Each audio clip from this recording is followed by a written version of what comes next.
Господ Исус през нощта, когато беше предаден, взе хляб, като благодари, разчупи и рече: Това е моето тяло, което е разчупено за вас,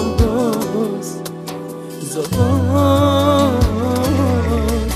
Това вие правете за мое възпоменание, възпоменание.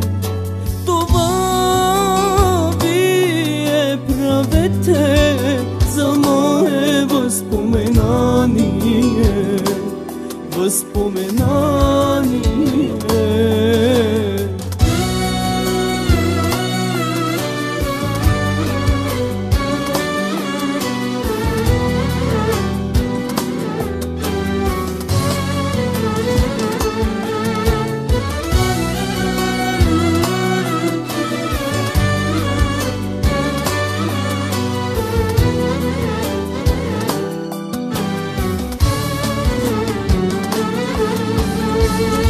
Така взе и чашата след вечеря и рече: Тази чаша е новият завет в моята кръв, в моята кръв.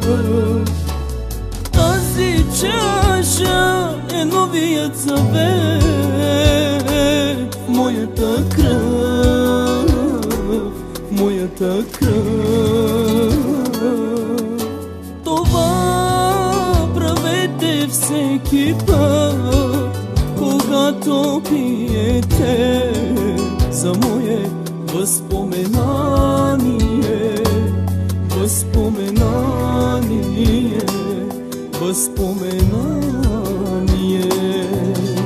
Това правете всеки път за мое възпоменание, възпоменание.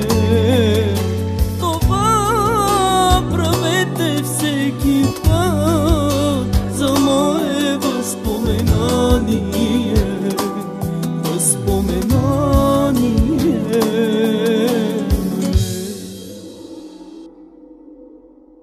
Защото всеки път, когато ядете този хляб и пиете тази чаша, възвестявате смъртта на Господа, докато дойде Той.